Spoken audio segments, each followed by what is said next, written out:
Tajuk kita pada hari ini daripada bab 10, yaitu kasih karunia. Kasih karunia. Dengan kuasa yang besar, rasul-rasul terus menyaksikan kebangkitan Tuhan Yesus dan kasih karunia yang besar menyertai mereka. Kisah Para Rasul pasal 4 ayat 33.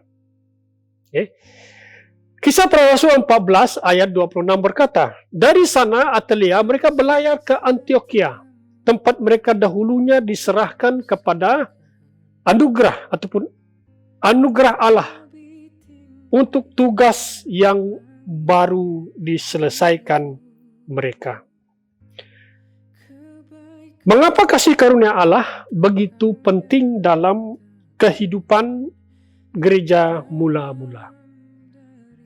Mengapa gereja di Antioquia berdoa bahwa kasih karunia Allah berada dalam Paulus dan Barnabas, dan kemudian dalam Paulus dan Silas ketika mereka memulai perjalanan misi mereka?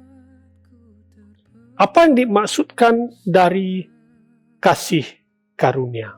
Ataupun apa arti kasih karunia?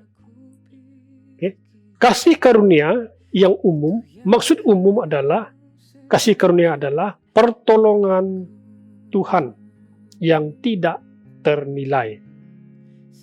Dalam kata lain, meskipun kita adalah orang berdosa, layak dihukum, Allah memandang kita dengan kasih dan mengampuni kita.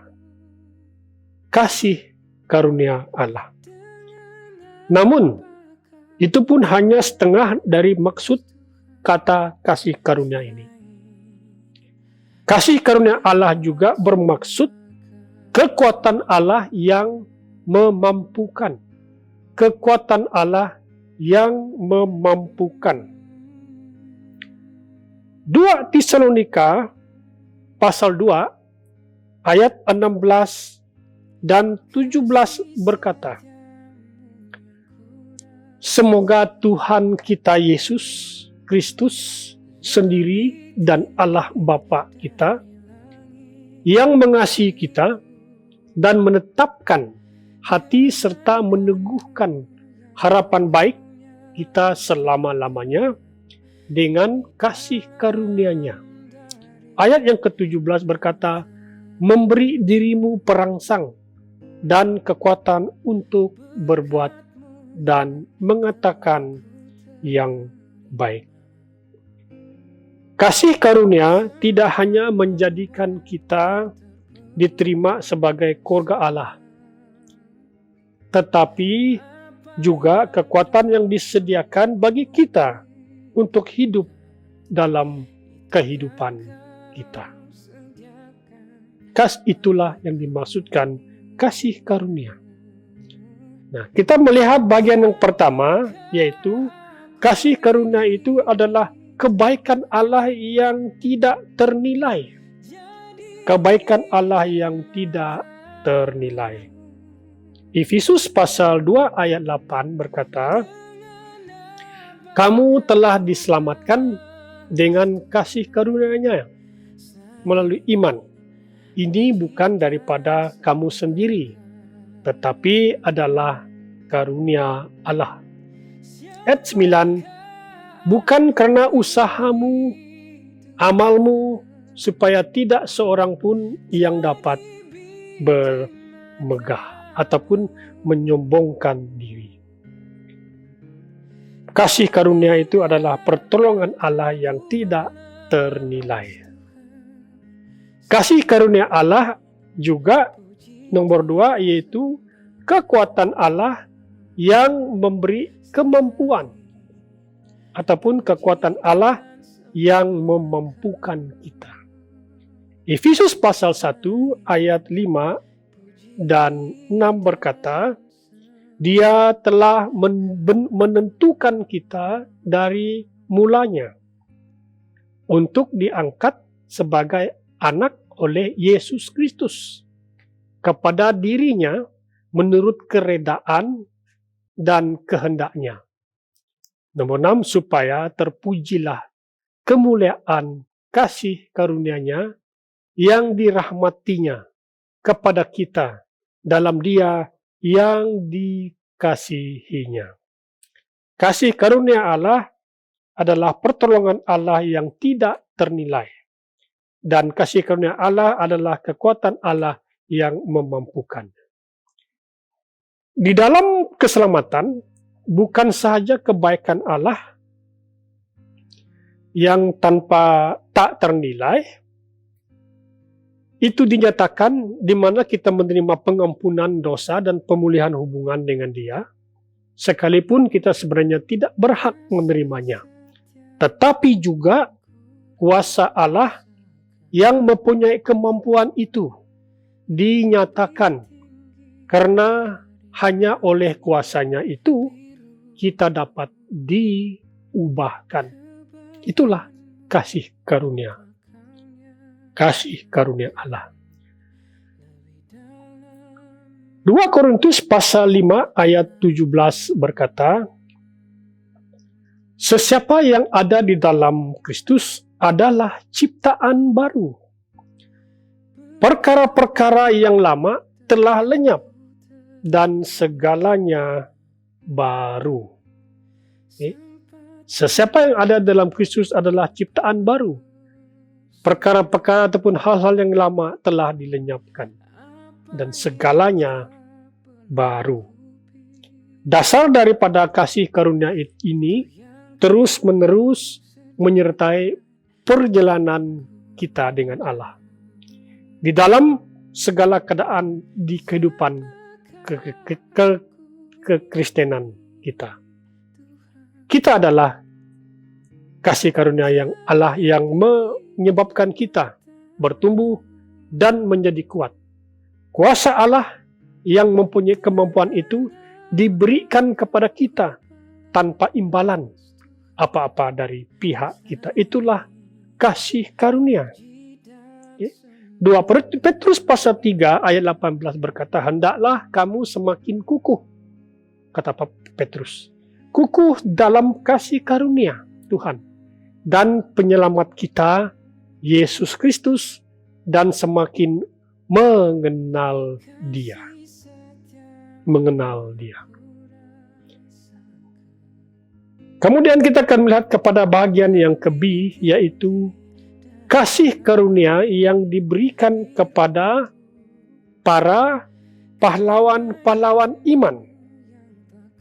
Kasih karunia diberikan kepada para pahlawan-pahlawan iman. Kekuatan kerja dari kasih karunia ini dinyatakan dalam kehidupan orang-orang lelaki-laki, perempuan dalam seluruh Alkitab. Dan dalam Alkitab banyak contoh-contoh pahlawan-pahlawan iman yang diberikan kasih karunia Allah dalam mereka melayani. Setiap pahlawan iman ini memulai perjalanan mereka dengan Allah karena mereka menyadari ketidakmampuan mereka dan menyadari juga kelemahan-kelemahan yang ada pada diri mereka. Hanya karena membiarkan kasih karunia Allah membuat kekuatannya yang mempunyai kemampuannya untuk bekerja dalam kehidupan mereka. Jadi sehingga pahlawan-pahlawan iman itu mampu untuk menjadi orang yang dikehendaki Allah untuk memenuhi rancangan dan tujuan Allah dalam hidup mereka. Kasih karunia Allah diberikan kepada para pahlawan-pahlawan iman. Kita melihat kepada bagian yang ke-C, yaitu kasih karunia di dalam kehidupan Musa. Nah, kita akan belajar bagaimana kasih karunia itu bertindak, bergerak dalam kehidupan Musa. Keluaran pasal 3 ayat 11 hinggalah 13, dan juga Keluaran pasal 4 ayat 1 hingga 13. Di situ kita melihat perintah yang Allah berikan kepada Musa bukanlah tugas yang ringan bagi dia. Kita tahu Musa itu berada di Mesir. Mesir saat itu dikuasai oleh kaisar, kekaisaran. Bangsa Mesir itu adalah bangsa yang jahat. Dan Firaun adalah pemimpin yang berjiwa setan. Dan ia memegang tampuk kepimpinan dan mengaku dirinya kudus. Itulah Firaun. Jadi setiap bangsa yang hidup dalam ketakutan kepada Firaun. Firaun adalah penguasa yang luar biasa, yang hebat pada waktu itu. Namun, ketika Allah memberikan Musa satu tugas untuk pergi ke Mesir dan memberitahu Firaun untuk membebaskan 3 juta bangsa Israel. Bangsa daripada Musa itu keluar daripada perhambaan Mesir. Dan dengan segera Musa memberikan jawaban yang menyatakan kelemahannya. Tidak mampu dia. Ketidakberdayaan dia. Ini alasan-alasan Musa. Dia kata, siapakah aku ini? Musa berkata, siapakah engkau? Alasan Musa. Dia datang dengan ketidakmampuan. Dia datang dengan kelemahan-kelemahan yang ada. Dia berkata, mereka tidak akan sesekali mempercayai kata-kataku. Kata Musa. Musa juga berkata, memberi dalih-dalih itu, aku tidak pandai bercakap. Aku tidak pandai berbicara. Musa juga berdalih, membuat alasan-alasan, utuslah kiranya orang lain ya Tuhan. Daripada Tuhan mengutus aku yang banyak kelemahan ini, utuslah orang lain, kata Musa. Tetapi dengan kasih karunia Allah, Musa berangkat ke Mesir dengan tanda-tanda dan bertanya-tanya bagaimana membawa orang-orang Israel keluar seperti yang Allah katakan, perintahkan kepada dia. Musa mengalami kasih karunia Allah. Kasih karunia Allah di dalam kehidupan Musa. Di dalam ketidakmampuan, kelemahan dia, Tuhan bekerja. Tuhan memakai Musa. Bagian D kita melihat kasih karunia di dalam kehidupan Gideon.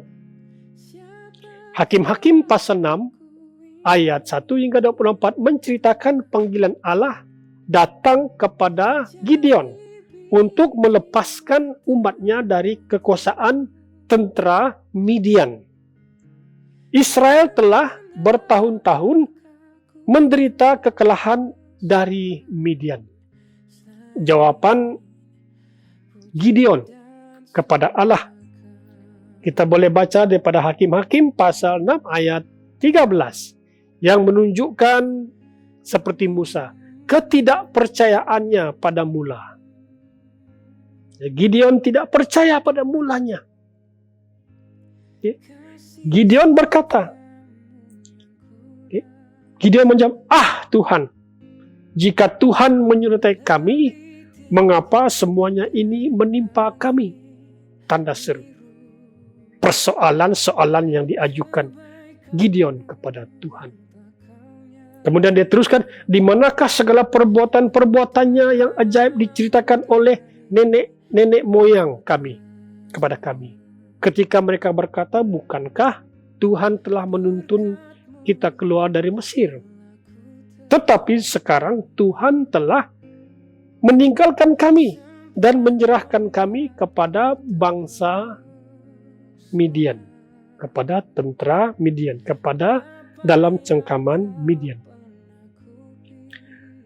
Saudara-saudari, malahan ketika Tuhan memberikan Gideon semangat dan berjanji untuk menyertai dia, Gideon menjawab.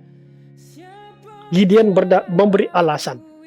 Gideon menjawab, Tuhan, dengan apakah akan kuselamatkan orang Israel? Ini kata-kata ketidakmampuan daripada Gideon. Tuhan, dengan apakah akan kuselamatkan orang Israel? Ketahuilah kaumku adalah kaum yang paling kecil dari suku Manasye, dan aku pun seorang yang paling muda di antara kaum keluargaku. Dalam ayat 15 kita membaca itu. Tetapi di luar ketakutan dan ketidakmampuannya, dengan kasih karunia Allah. Sekali lagi, namun dengan kasih karunia Allah. Gideon menyelamatkan Israel hanya dengan sekelompok kecil laki-laki. Inilah yang dikatakan kasih karunia Allah yang menyertai para pahlawan. Kasih karunia Allah menyertai Musa datang untuk membebaskan umatnya, kaumnya daripada perhambaan Mesir. Dan di sini kita melihat kasih karunia menyertai Gideon daripada cengkraman tentara Midian. Kasih karunia telah membuat sesuatu yang berbeza. Kasih karunia. Yang kita akan melihat kasih karunia di dalam kehidupan Rasul Paulus. Dalam kisah Paulus kita melihat kasih karunia Allah menyertai dia. Kisah para Rasul pasal 15 ayat 40 berkata, sebelum Paulus dan Silas memulai perjalanan misi mereka bersama di Antioquia, mereka berdoa di gereja itu. Di gereja Antioquia mereka berdoa untuk mereka dan menyerahkan mereka ke dalam kasih karunia Tuhan untuk sebuah pekerjaan, sebuah misi yang di hadapan mereka. Paulus dan Silas dipenuhi dengan kasih karunia.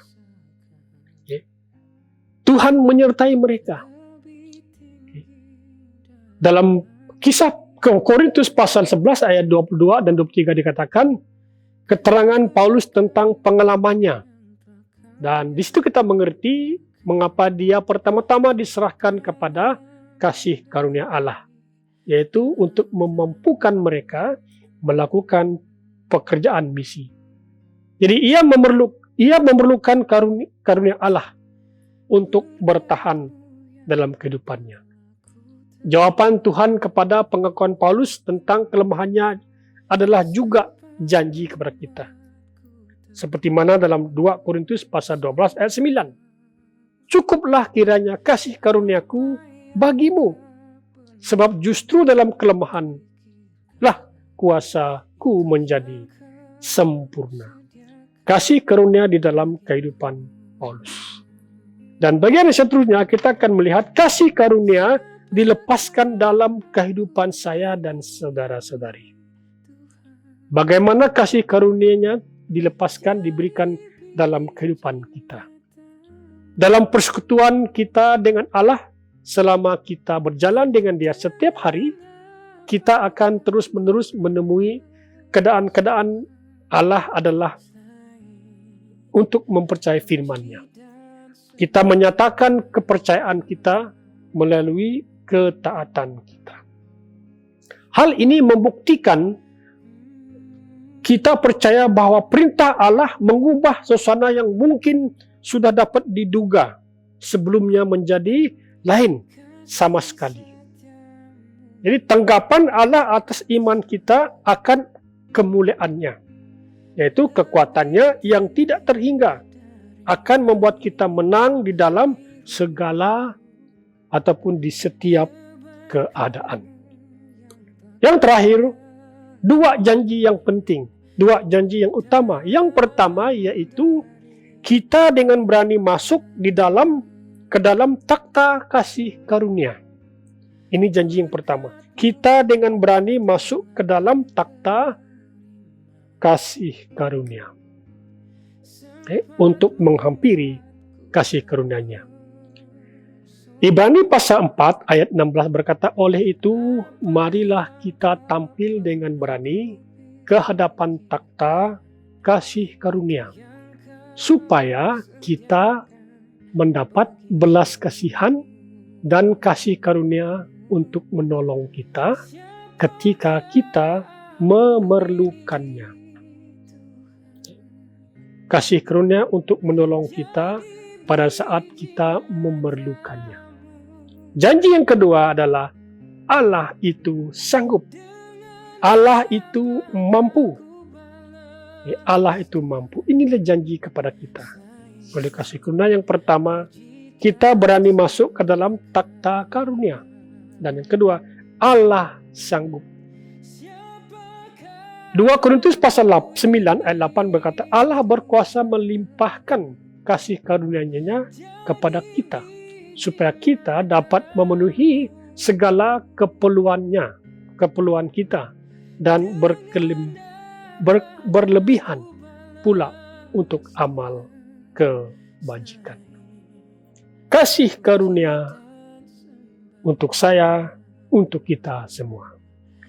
Komitmen saya, hari ini saya memutuskan untuk menerima kasih karunia Allah, menerima kekuatannya yang besar dalam setiap segi dan masalah yang timbul dalam hidup saya, dan mengajar orang lain untuk melakukan perkara yang sama.